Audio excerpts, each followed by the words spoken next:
Good morning once again. Today we will start the question answer of lesson 8 physiology in sports, but question number 7. Question number 7, discuss the physiological changes due to aging.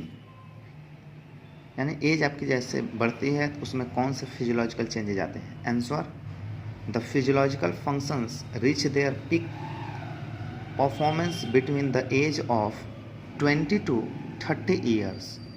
Researchers have proved that most of the body system and their functions gradually decrease with the age.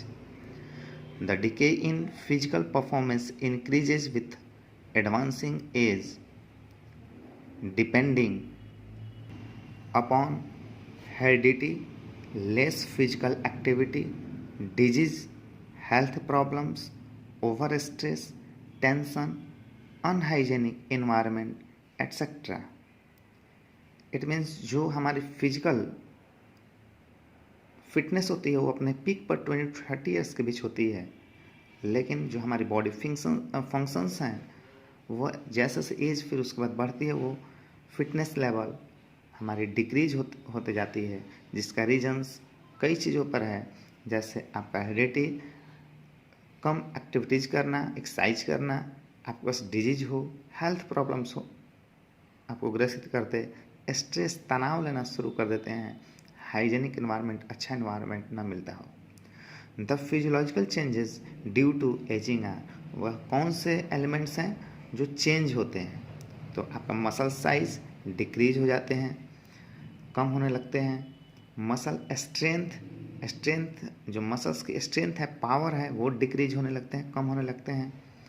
Heart rate जो है वो जो पर minute होने चाहिए वो कम होने लगते हैं. स्ट्रोक वॉल्यूम डिक्रीज हो जाते हैं, टाइडल कैपेसिटी डिक्रीज हो जाते हैं, स्पीड कम हो जाते हैं, speed, endurance decrease, immunity system decrease हो जाते हैं.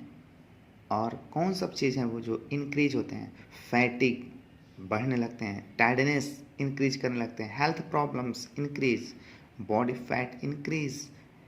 बॉडी फैट, यस, जैसे कि जब आप 20-30 ईयर्स के बीच रहते हैं, जब एक्टिविटीज़ करते हैं तो फिट रहते हैं, बस उसके बाद क्या होते हैं जो 30-40 ईयर्स के आसपास जब होते हैं, यानी 30+ जब होने लगते हैं तो आप देखेंगे फैट आपके ऊपर हावी होने लगते हैं, स्टमक निकलना, ये सब चीज़ें, बेली पोजिशंस निकलना, ब्लड प्रेशर इंक्रीज हो जाते हैं, कार्डियो वास्कुलर डिजीज़ यानी हार्ट से रिलेटेड जो प्रॉब्लम्स वो इंक्रीज करने लगते हैं.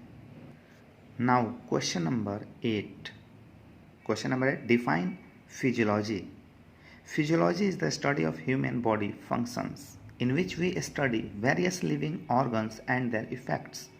Sports physiology is the concept of exercise physiology to training the athlete enhance sports performance. यानी ह्यूमन बॉडी के स्ट्रक्चर्स को स्टडी करना और उसके पार्ट्स को स्टडी करना ही फिजियोलॉजी कहलाता है. और स्पोर्ट्स फिजियोलॉजी ये आपका उसी का पार्ट है जो एथलीट के परफॉर्मेंस को इम्प्रूव करने के लिए, मीन्स कौन से मसल्स यूजफुल होगा, कौन से मसल्स वर्कआउट होंगे, उसके एक दूसरे से इंटरलिंक्ड फंक्शंस किस प्रकार से वर्कआउट करेंगे, उस चीज़ का अध्ययन करना स्पोर्ट्स फिजियोलॉजी कहलाता है. Now question number 9, what is anatomy. Answer, it is the study of science in which we study the body structure and their relationship among structure as structure of muscles, blood vessels, nerves, etc. यानी कि ये anatomy और physiology both are interlinked with each other, दोनों एक दूसरे के पूरक हैं. यानी एक को समझने के लिए दोनों को समझना पड़ेगा. एक में हम बॉडी पार्ट्स के बारे में पढ़ते हैं और एक में एनाटोमी में हम बॉडी पार्ट्स के जो फंक्शंस होते हैं उसके बारे में स्टडी करते हैं. तो फिजियोलॉजी और anatomy both are interlinked with each other, ये सिंपल सा लाइन लिख सकते हैं एग्जाम में, both are interlinked with each other. और जो आपका फिजियोलॉजी और एनाटॉमी है इन दोनों को हमें समझना होगा.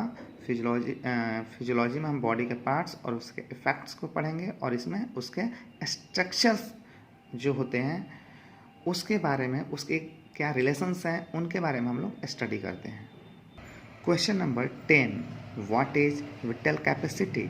It is the answer. It is the volume of air that can be expelled by the most forceful expiration after the deepest inspiration in one breath. It is composed of tidal volume, inspiratory reserves and expiratory reserve. यानी कि जो हम हवा एक सांस में हम कितने अमाउंट में वन ब्रेथ में लेते हैं.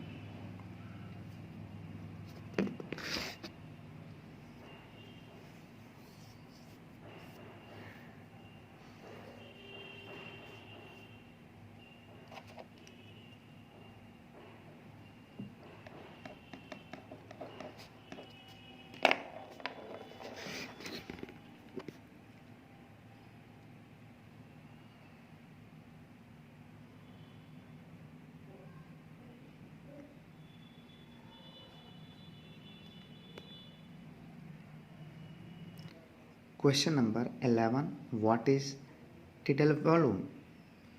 Answer.